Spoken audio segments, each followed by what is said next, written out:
Good evening, Ken. Okay. Mhm. Good evening. Just getting myself set up. We'll see if anybody else shows up today.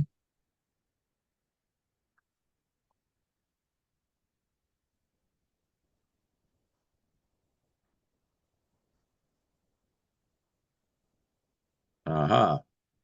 Looks like somebody's popping in.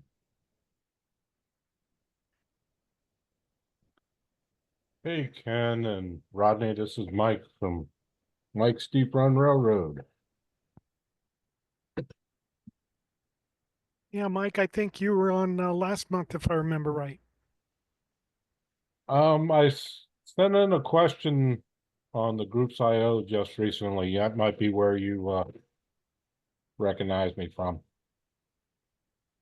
I had the sections that were activating when the metal wheels crossed the insulators. Yep, I remember your question. I've got another question, if I could go first. Sure. Um, I've got my layout all blocked and detected, and I've been working on it for a couple of years. So in the beginning, the blocks were very, very small, maybe a switch and then a segment of track and then a switch. Uh, but now it's all wired and I'm ready to start placing signals. Um, do I need to do anything with these short blocks? Or is there a way that a signal can protect more than just the next block adjacent to it? Because I might have a section of track between two switches that have two or three electrical blocks that are monitored, if you follow.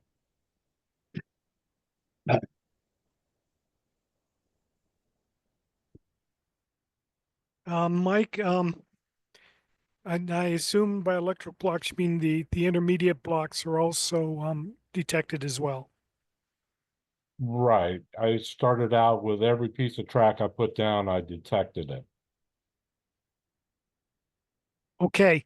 The way CATS works is it will collapse those um, when it tries to figure out where obstructions are, like an obstruction be track occupancy. It looks between the signal and the Mm, next signal. So you can have as many detection blocks in between them as you want, and they basically get collapsed together um, in CATs. And the nice thing about having some fine resolution like that is that on the display, then um, the the short blocks in between will light up as the train goes through them. So you don't need to. That's all handled internally to CATs. You don't need to do anything different. okay. When that, that's what I was hoping. Um, when I do my designer layout, I should identify each block as a with block boundaries. Yes, Okay. Okay. That's what I thought. and then CATs figures it out. Yeah, I did a little bit of this about a year ago, and I've been concentrating a lot on getting the track completed, and I just finished the main line this month. So now I'm going to probably have some more questions along the way because I'm going to start looking into this a lot more in earnest with actual hardware and in in place and stuff. So I'm pretty excited about it. Yeah, good. Typically, a reaction that I hear is when you get the first um, when you get it to start running and you see the train move around the layout automatically, that's usually a kind of an elation, good feeling type of thing. Yeah. Um, as far as um, doing the designer build, um,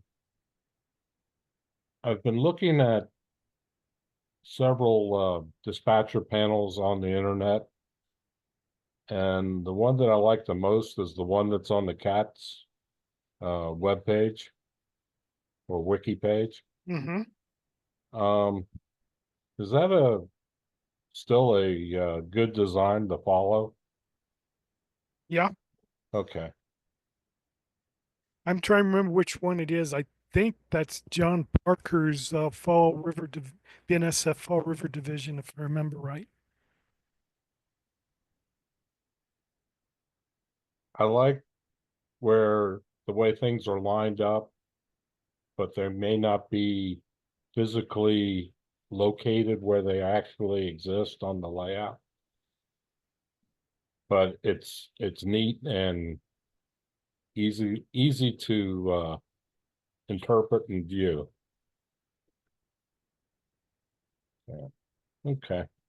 When I did my first one, I was trying to, you know, there was a single signal at the throat of a turnout, and it just got to be a jumble, and I kind of got frustrated. So, okay. Yeah, typically, um, what I would probably recommend, and there are different ways to do this, is start from I got to think about this. Start from, you probably have a drawing or something of your layout. My whole layout is built in any rail, and I Mhm. import it into JMRI. Okay. Well, cats can't import anything, so you're gonna Right. have to start from the drawing again from scratch. Um, but what you can do is, if I were doing it, I think the easiest thing to do is do it linear in Designer. So make it all one long line and start laying stuff down from if I remember right, it's the right hand side because of the way Designer works when it orients the cursor. You won't have to move as far. Um, and you won't have to scroll as much. In other words, stuff keeps getting added close to the left hand side. Then do it in one long line. And then when you load it into cats will break it into rows automatically. And just all you have to do is adjust the screen size. That's the simplest way to kind of see what'll fit where. Now, down the road, what people will often do then is they will want to force, if you want to call it row breaks on certain locations at certain widths or whatever. And you can do that later on after you get an idea of what'll fit where. And it's a little bit of a redesign, but it's not too bad because you can use a cut and paste type of operation in Designer. Okay. Yeah. So in my layout is actually around the room, um, but it has a northernmost point and a southernmost point in the way I've set up the designations for the control points. So I just would start, say, at the south end on the right-hand end of the screen and work to the northernmost end on the left end of the screen. Sure. Okay. And then since you're around the room, and I assume it's basically a big loop of some form. It eventually makes a big loop, yes. Okay. Then you can use the ability to I sometimes call them hyper jumps or whatever. You can connect one track on the right hand side to a track on the left-hand side to form a big loop. Yeah, I've gotten a version of the layout into Designer, and a lot of it is working. So I'm familiar with that loop or that jump, hyper jump. Yeah.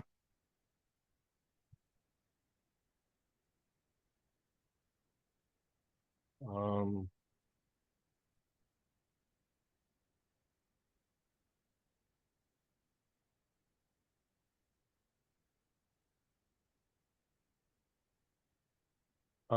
what would be the best detailed information to implement in JMRI as far as I've I've got my sensors and blocks named the same, and I have my switches identified with unique labels uh, in a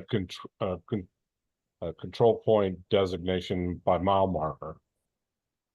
Um, when I go to, select the information and designer to build the um, information surrounding a switch or a block, do I need anything more than that? Okay, did you have all this defined in JMRI already? Right. Okay. In that case, um, probably the best thing to do is every turnout, every sensor is give it a JMRI username, Mm-hmm. and then in CATS, let's say you're defining the detectors for a block that you've laid out. Then use the JMRI username, and you will also need then to select open and close Uh-huh. to give it the polarity of which way Okay. it is. And if you do that, then you'll have to load the JMRI panel first before you load CATS. But the linkages between CATS and JMRI will be via the usernames, and that gives you the most flexibility. Okay. Um, because I know some people are doing things like they're converting from say an NCE based system to LCC, and if they do all that using usernames, then CATS doesn't change at all.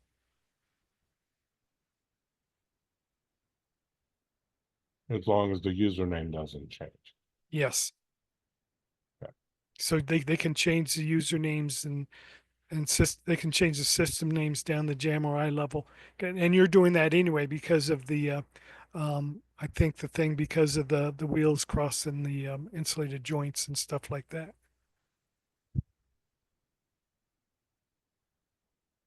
So the way I fixed, yeah, uh, yeah, my set.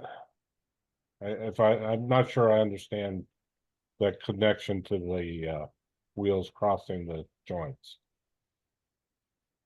Okay, you if I remember your question on the user group was that you had to do something down in the JMRI level with sensors or something. You set some JMRI options. I don't remember what they were. Right. I had to set the they call it debounce, Yes. and I had to set the delays to something above 50 milliseconds um, to eliminate it, but I set it a little higher because I like the way um, the blocks activated and deactivated as the train moved through the blocks. There was a little bit of the delay between deactivation and act, and it looked smoother. Hmm. Yeah. Yeah. So consequently, you defined your sensors in JMRI, and if you give them a username, use the username in CATS, and that'll make the linkage. Okay. But it doesn't, if I change it in JMRI, then I need to go back into cats and change it, right? It depends upon what you change. If you just change the debounce in JMRI, then no, Oh, you don't need to. if I change the name or something is what, Yes. yeah, okay. That's why I think I can't use my current cats panel because it's a year old and I've been playing with it. So you use system names then when you define sensors in cats. I may have, but I may have used no, you're probably right. I probably did use system names because it wasn't until I started using the any rail import script in JMRI where um I can do things in any rail and have it automatically populate the user information in JMRI, which made that whole JMRI side of making things useful, naming, making useful names in JMRI without a lot of constantly typing in JMRI. So then I started getting really elaborate in any rail, and it's probably gone overboard now. Yeah. Well, okay. Um, since you're using delays, there's also cats has also some debounce in it as well. Okay. And in the detection areas, it's under appearances. You can debounce both, but it's not at the millisecond level. It's more at the second level. You can debounce um, the activation. In other words, when the train enters, you can delay that to get rid of false detections, and you can also debounce the deactivation, um, which would happen, if your wheels temporarily lose Mhm. contact or something like that. So it smooths out a loss of occupancy. Okay. I'll keep an eye out for that if I see any artifacts in cats. And then there's also, if you need to, if you think you're having troubles with on things getting lost, then also in cats there's a way you can get a let's call it a spectrum of how long occupancies last and uh, of the debounce. So you get an idea if you get a lot of false, really short false positives or a loss of positives or whatever. Okay. Yeah, I could see that being useful to check to see if I've got a misbehaving sensor somewhere, Yep. which I have had on my system. I've had to block out certain inputs because they weren't behaving. Yep. That happens. Yeah. But that can give you a little bit of an idea of what what you're seeing. Okay.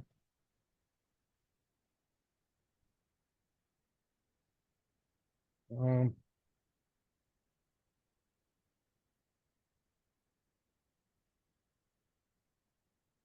I think that's all I've been able to come up with as far as questions for you.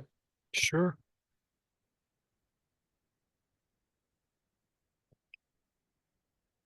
But the only reason I mentioned this stuff about the cat's debounce is if you've got an old cat's panel laying around and just for grins you want to try it, um, you can load it in and then turn on the cat's debounce without having to worry about the JMRI debouncing going on. I might play with my old panel tomorrow sometime. That probably, yeah. Okay. So what scale are you in? I run an HO scale layout. It's in a room over my garage. It's 26 by 16. It's it's around the room with a peninsula in the middle. And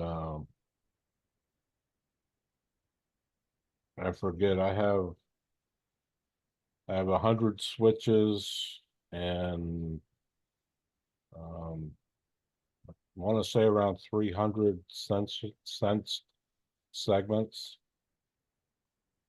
I sensed everything. I sensed the sidings. It was back before I got to going on electronics before I figured a lot of things out. And I went full sense on everything, which probably could have saved some money by paring that back a little bit, but I'm gonna know where all my trains are, where everything's occupied. Hopefully the whole layout's not gonna be red. But Well, you know that it's probably easier in the future doing it the way you did it than not enough sensors. Because too often people try to save a few dollars and they won't sense the control points, the switches independent from, like the approach track or something like that. And that causes confusion. right, I saw that some of that in the videos, the cats videos. And I power my frogs, so I pretty much had to sense the switches if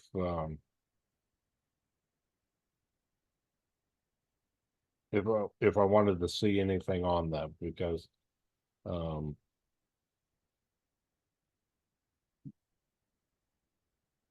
the frog point has to be double insulated, and there'd just be too many holes, you know. Anyway, that worked out good. I did sense each of those. And but my whole side of it is the electronic side, the computer side, right now. But looking forward to getting into a little bit of scenery, but it's not going to be super scenic. It's going to be you know, a switching layout That's a primarily. big switching layout. Yeah, I realized that about a year ago. I'm going, am I ever going to finish this? I could have done the same thing in such smaller, uh, uh, form factor. But I just got back into railroading right prior to the pandemic, and growing up, everybody wanted to have the big empire, so that's what I built. Yeah, well, Well, that's a nice size. I'm real happy with it. I just completed the final pieces, like I said, this past month, and it really came to life being able to run the trains like are intended to be run, and I could get a good feel of how it's going to work, and that was real exciting. Gave me some more energy to work on it. Yeah, and you need those boosts. Otherwise, it gets to be too much like work and it's easy just to let it drop. Let me find something else to do. Yeah, right. Well, I really appreciate what Ken, the JMRI team, and Rodney, you do. Um, the contributions you guys give to the hobby is just great, in my opinion. I really appreciate it. And I support both platforms monetarily, just a little, but I do support. So I do appreciate you in that regards as well. So, thanks Yep. for what y'all do. Yep. Well, thank you.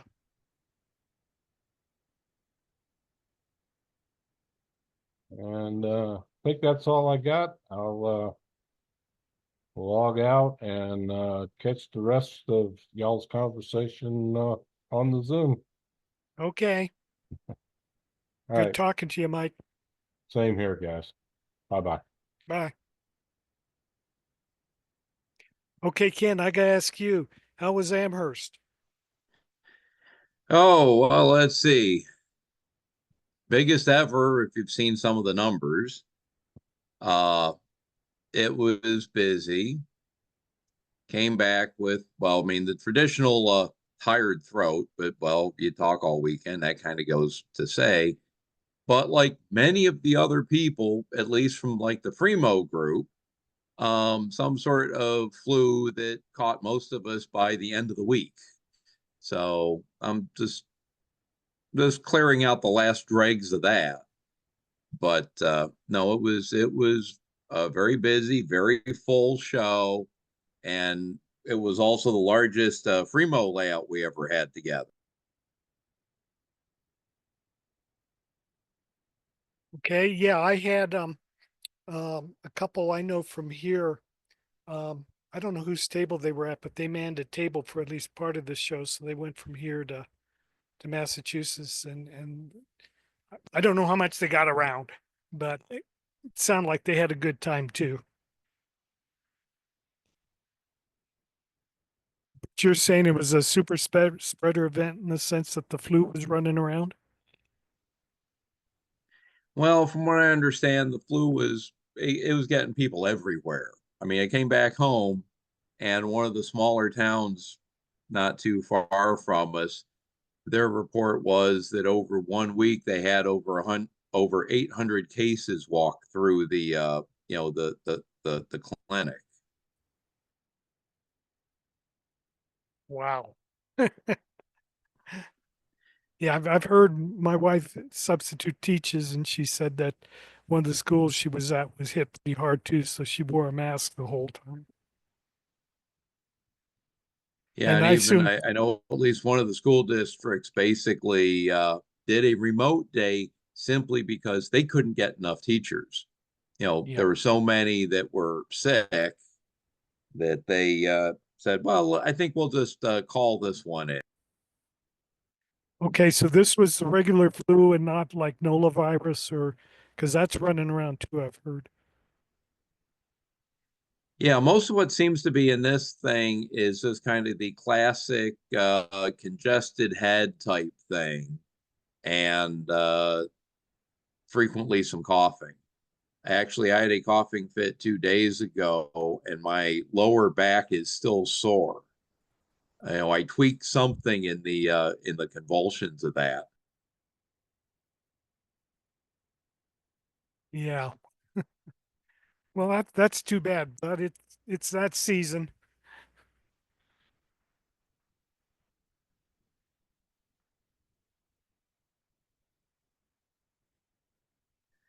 Anything new at the show that caught your eye? Uh, Not really per se, though I will say one thing. Iowa Scaled Engineering, they actually showed up and had a little booth, and they were, I'd say, getting very good coverage on their wide variety of little electronic devices. One part was a whole family of things for Primo and the modular signal system, but a lot of that hardware also addresses into a number of other signal sounds, et cetera, that they had under their belt. Yeah, that seems to be a company to watch. They seem like they're um doing some neat stuff. Yeah, and actually, I've been given a couple of things to trial or demo or fiddle with and help them refine, you know, what's really the right way to do this. So that's been fun too.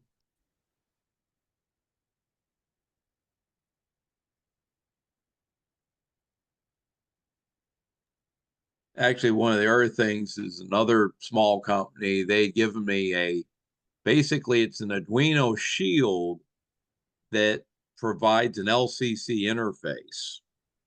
So if somebody had something conceived of that they had programmed up an Arduino to do, whether it was servos, special lighting fixture, you name it, and well, you had this shield and a couple lines of code.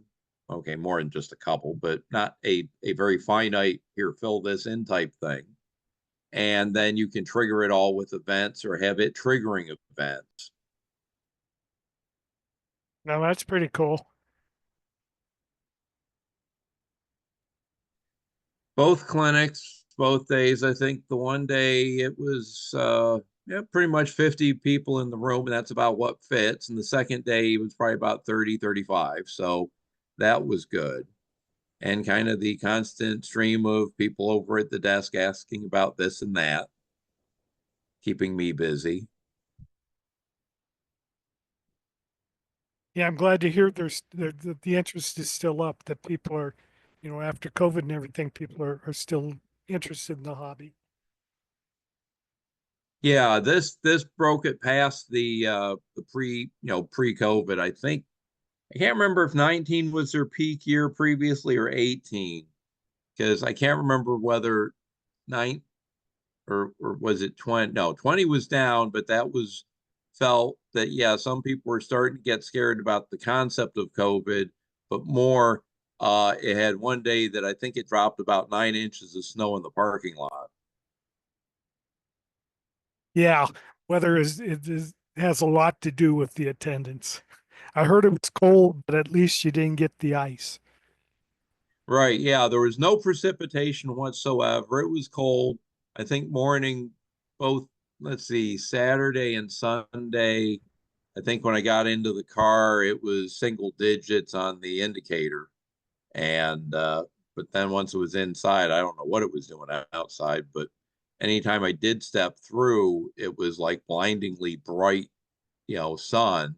And of course, my photographs would instantly flip, and then when I walk in the next door, then it was like, okay, I can barely see. Yeah, I've got photographs. I know the phenomenon. Given the alternatives, I still prefer that. Of course, Yep, also with the cold weather, you get into, okay, how fast do they fog up? yep. I understand. I had cataracts removed, and that I had, got the higher end type lenses, and that helped a little bit, but they couldn't get rid of the astigmatism altogether.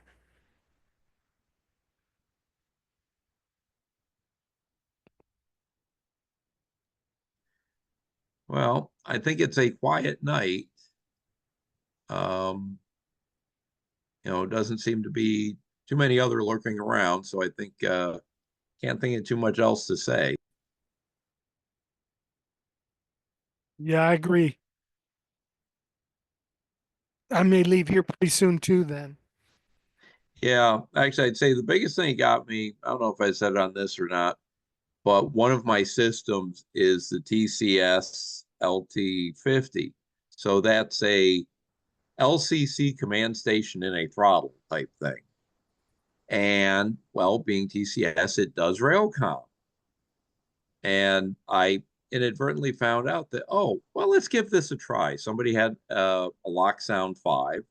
I put it on the track, went program track mode just long enough to set an address in it, and then flipped out of that, reopened the roster entry via program on main, and the speed at which it read the rest of that chip was phenomenal.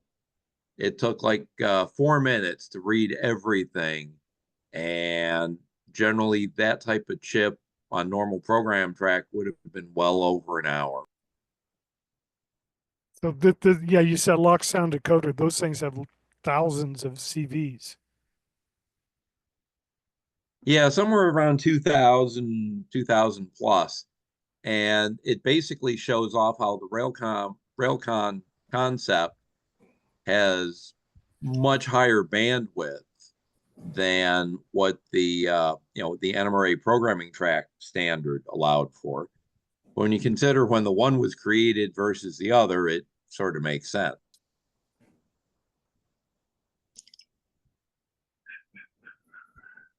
Well, hi, Steve. Hi, just got in from having dinner out. A little bit late getting here, but yeah, I've been interested in Relcom too, trying to figure out stuff. So go ahead while I get this set up, this Zoom meeting. Okay. Yeah, the Europeans are doing some neat stuff, and I think we can learn from it.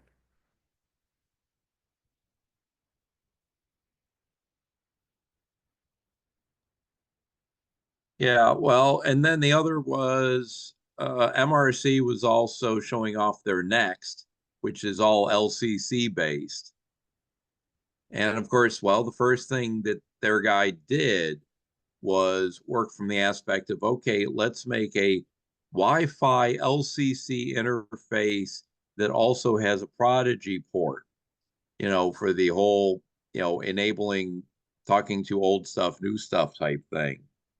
And that's coming along real well.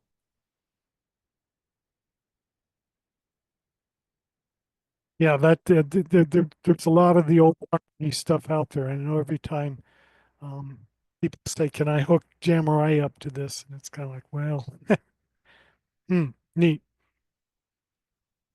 Well, the other part about it is that it gives one more quote old time vendor uh, a step into the LCC world, which a lot of people that's been kind of their question about. Okay, the speed of adoption has been fairly slow, but it's the old. Well, you look at the existing companies and how many would rather protect their own existing proprietary systems versus stepping forward into a universal standard where you have to stand on your own merits.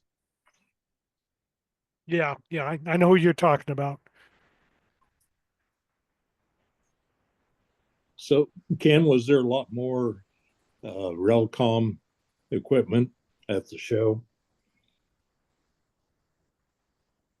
I wasn't in a big place to actually see whether there was much of that or not.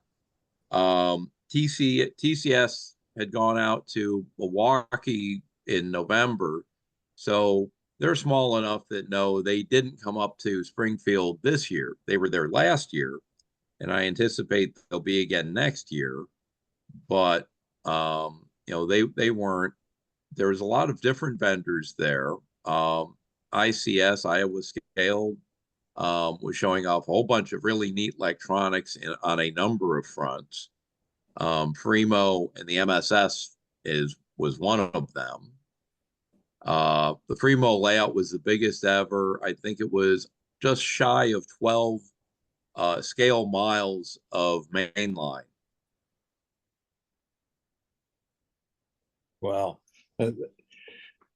that's good. I'm glad to see the modular stuff catching on the way that it has. Is Fremo N-Gauge? Well, Fremo technically is HO gauge, but then they've also created equivalencies in N gauge, and I've even heard O gauge. Paul Bender is big on the N on the Fremo N side of things, and he's been doing stuff with MSS over there, and it's fairly popular too because well, you can fit a whole lot more in the same space. How James figured out and got all of the modules that we had into the shape of the space that we had, I was really impressive when I saw the drawing that, yeah, this only bumps the edges in a few small spots that they won't care if we're outside the footprint for a couple of feet here or a couple of feet there. Wow, yeah, that sounds pretty amazing. You take all those modules and, hook them together and they work. But, I mean, to me, that's just amazing. Well, one thing that we did there is we had a very well implemented teamwork of, okay, you bring in your modules, you set them up somewhere near where they're supposed to be, get them on legs. As soon as they had legs, a couple of us were going around doing the primary electrical tests just to confirm that, yes, right rail, left rail, that type of stuff. To say that, okay, this is now perceived to be correct. Then, as the rest of the build went along, we went the route that, well, you didn't do any fitter rails connect modules, to each other until the crew came along and basically connected one at a time, and then at each of the boundaries cross tested the 4 ways to make sure, yep, all the phases are running true. In theory, the previous test should have caught those, but just in case, we're doing that, and it made everything go together pretty seamless. Can you have a module without legs? Say again? Can you have a module without legs?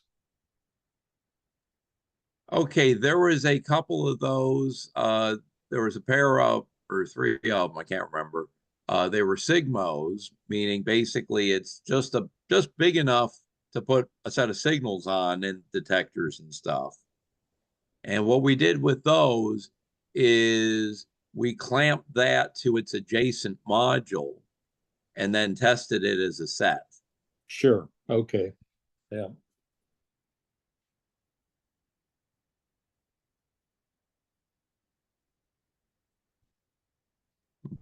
But overall, the setup took about 11 and a half hours. So some of us who were just finishing up the last stage of the testing, it was kind of late. And we've already had discussions of how, yeah, that's longer than we want. We've got to figure out how to make this go faster. And part of it was some of the key modules that didn't show up until, more like noon or 4 in the afternoon. And that had delayed getting some of the other parts set up. So, it was a kind of a snowball effect on that side. Wow. Yeah. So what DCC system do they use for all this? Well, they follow the official Fremo standard, which uses a Digitrax type system. Okay. And one of the things we had fall down during the setup was one of the guys had forgotten that if you're going to plug the LocoNet into, all of your boosters, you got to make sure you power on all of the boosters or the dead load interferes heavily with the signal. Okay. Yeah. Wow. Are you planning on going to Train Fest in Milwaukee? Yeah, testing had gone fine to a certain minute, and he figured out how he had everything routed, walked over to this other spot, turned something on, and then everything became right. Oh, gotcha. Okay. So the question is, Train Fest is coming up in Milwaukee in, I don't know, what, November? Will this same group be going there? Do you know? Well, my comment, and it's basically said, people have to remember there isn't a group. Primo is more of a ad hoc association of people for a given event at a given time, and exactly who you see at any one spot is all predicated on, okay, who's within the travel circle for that event. And it's like you've got people bringing one module, and some people, well, no, they've actually got a truckload of about 15 modules and everything in between. Okay.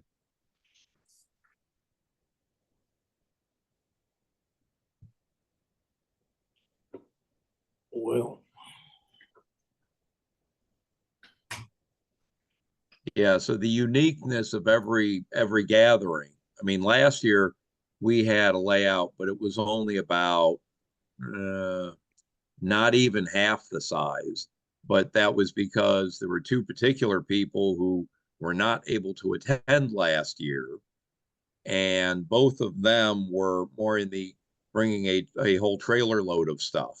So we did without that, and that drastically cut back just how big could we build.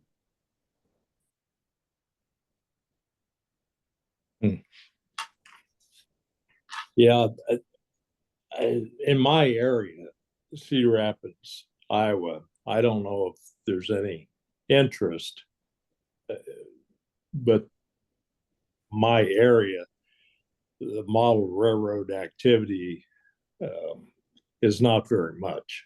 I mean, even our NMRA is not, meetings are not very well attended. So just thinking maybe Fremo might be something to try to promote. If people don't have layouts, then maybe they could get involved doing the Fremo and hooking things up where we could have meet, I guess. Well, what you'd find, and if you go up through the website, uh, they keep a database of kind of the points of contact for all sorts of different areas. And in general, over the course of the year, any anybody is probably within a day's travel of 4 or 5 events that they could go to. Exactly how many depends where in the continent or world you are, um, and it varies radically. But they've gotten a good system set up with, okay, if I'm here, who who should I get on an email list of the people who are of that area? Okay, well, that sounds good. I'll have to check it out. I think when I investigated several years back, I just got to the standards and never got that far into the website.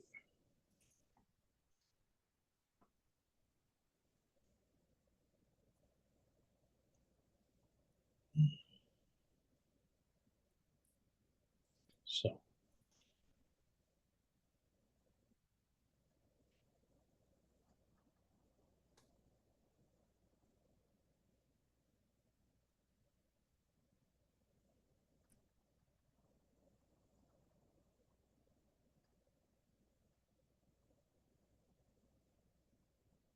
so going back to Relcom, besides ESU and the lock sound decoders, um, anybody else here in the States doing it in their decoders?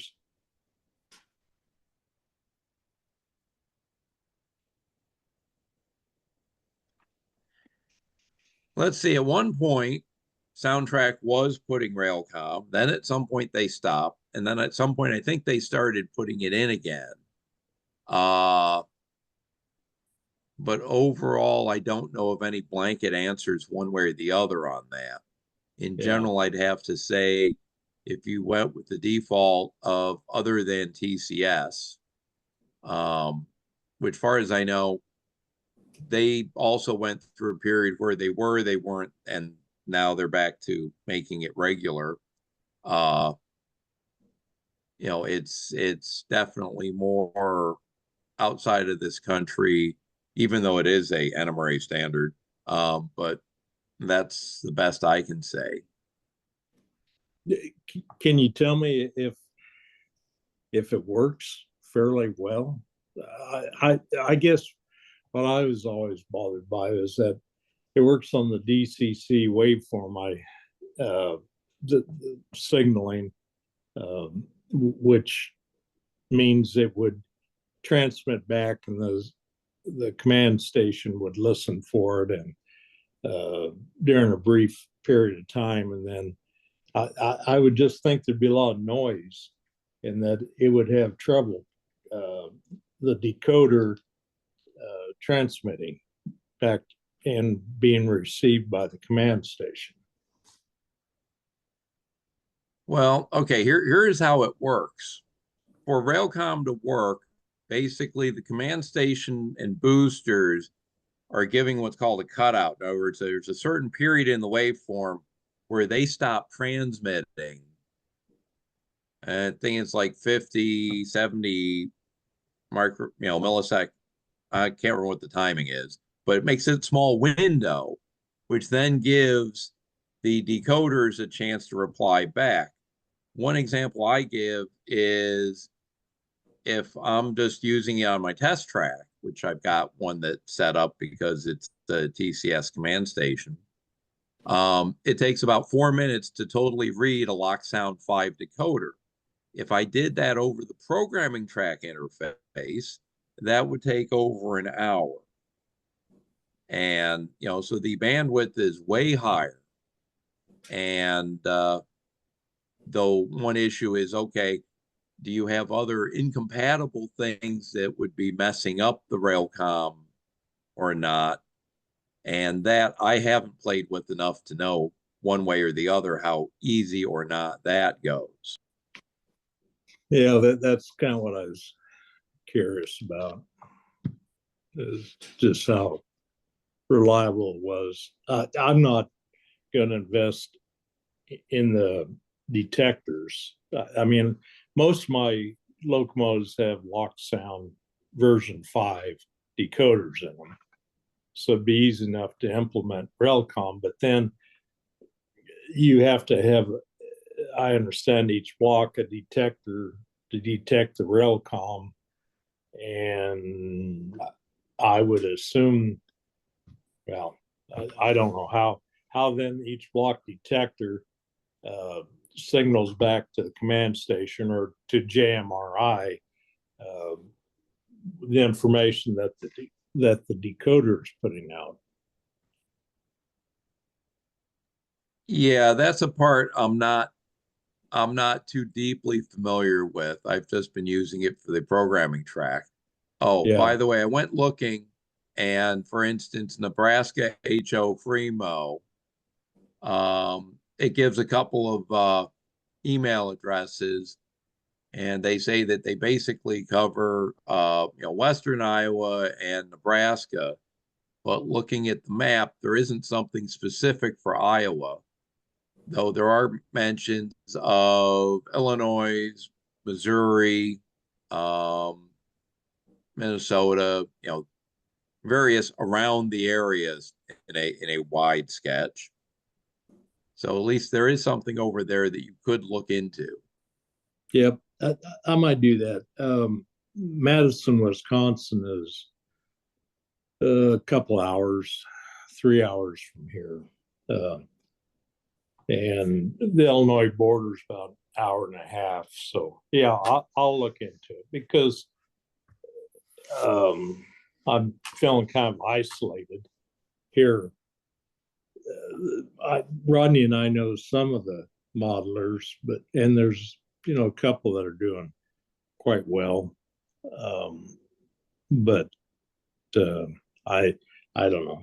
I was just looking for more social type stuff, and the Fremo sound like it might be. Besides having a project, to build the module or 2 modules, whatever, and transport them. So it just sounds interesting, and I will check it out.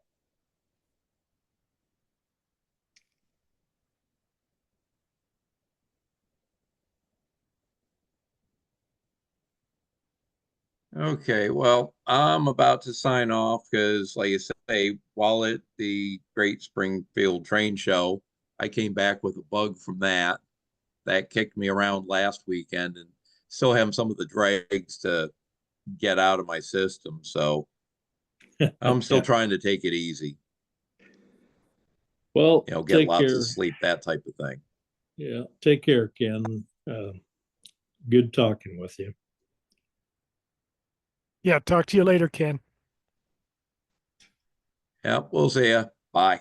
Bye. Will, anything new out there in your neck of the woods?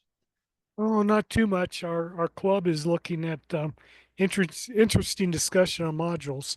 Um, we had some in-track type modules, and they can be a little bit of a pain to set up because they got legs, and we're getting too old to crawl around under them and stuff like that. So we're looking at going to tabletop modular system, probably T-track. We discussed Fremo a little bit, but not too much. What's IT track? I'm not familiar with that. Okay, it's N scale, Yeah. and who is it? I think Kato makes some kits that are fairly reasonably priced. So the idea is, you get it's a block with leveling legs on it, and you put it all together on a banquet table. Oh, okay. Okay. And use that as the leg support system. Yeah, And it'd be lighter weight because you wouldn't have the four bulky legs, so you could turn on its side, probably work on it if you had to. yep. Yeah. Well, that kind of makes sense. And transporting is fairly simple because we did for years we did something called foam rail, which was a tabletop system, and uh, it's you don't need a truck or a trailer. You can toss it in the back seat of the car to haul stuff around. And if it's easy to transport, then you've got a typically a better chance of getting people, to go to a show or something. And was that basically just a big block, rectangular block of foam Yeah. that, oh, I wouldn't think that'd hold up too well, but I don't know. Well, what we did is we put masonite fascia on it on the sides that are visible to the public.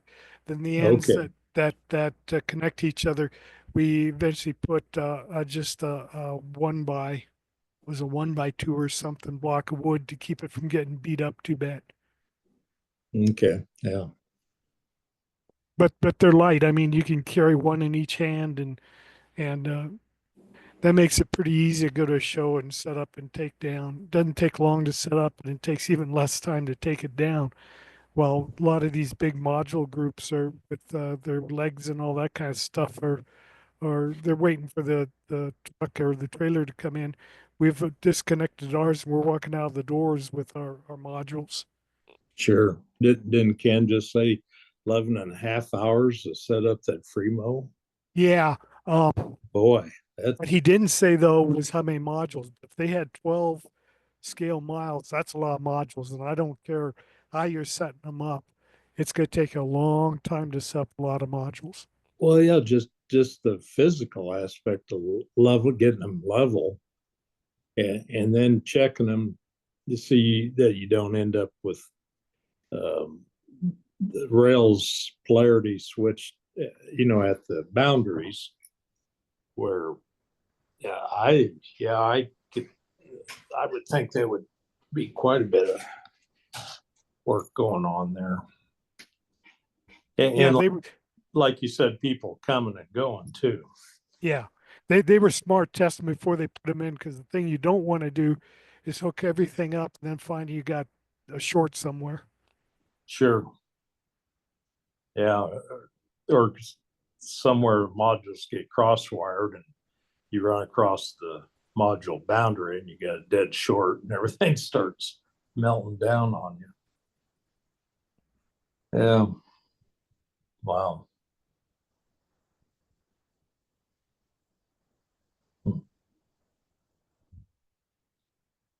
Well, not much going on back here. Nope, doesn't sound like. Yeah, I got a note from Alan today. He said you guys have had some nasty weather the last couple of days.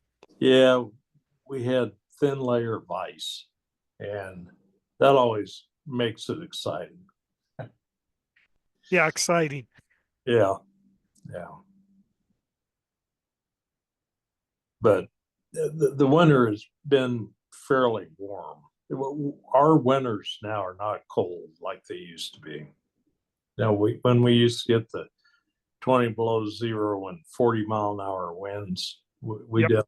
we don't have that much anymore. And I think they project that our winter will be like Arkansas's winter in another 50 years or something like that. But I won't be there to see it. no, no, I won't either.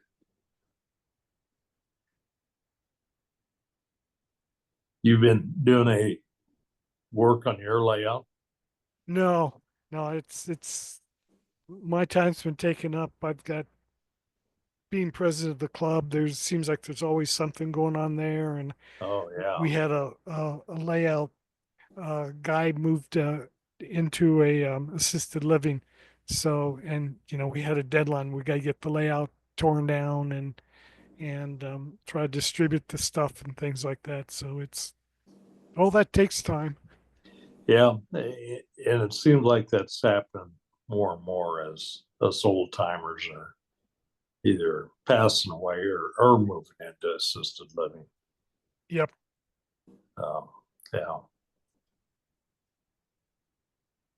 But well, plus your tech support you have on your cats program, that's got to take a lot of time. It you can. I haven't been doing much with it recently, but I'm looking at it again. Um, so, but every email message, it seems like it takes longer and longer to write. Yeah, yeah.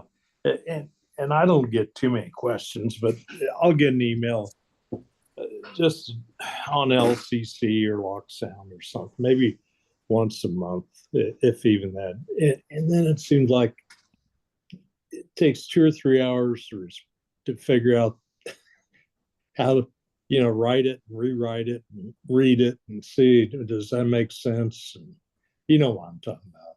Yeah, and a lot of it is just trying to figure out what the person is saying. Well, that's part of it too. And sometimes I jump to assumptions based on my own experience I had with a particular thing.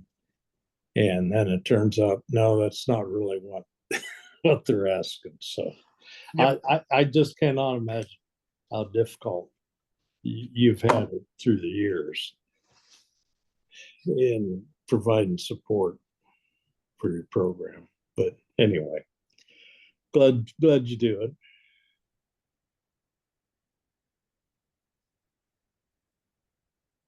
So I got your Christmas letter that came a couple days ago, Oh, good. so I got a chance to read it, and read like everything's good, which is good to read. Yep, yep. I'm So, surprised it took that long, but at the same time, Liz said that the letter to her sister, she got it a couple days ago too. So there's a big bottleneck somewhere in the mail system. yeah, they have really cannibalized that mail system. They they got rid of a bunch of sorters and stuff at the office, my office. We got to the point where we couldn't wait for the mail to get checks from clients, so they've got to wire the funds on a daily basis. Because here, even in the same town, it was taking 3 or 4 days to get a check from somebody, going on the postmark. Mhm. And that's just crazy. And a couple times I bought little things on eBay, and you track the shipment, and it gets bounced around here in town between post offices.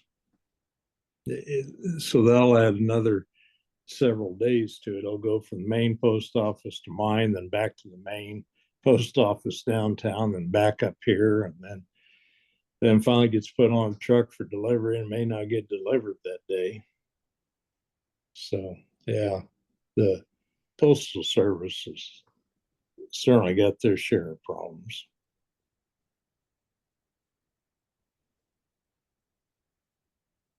Yeah.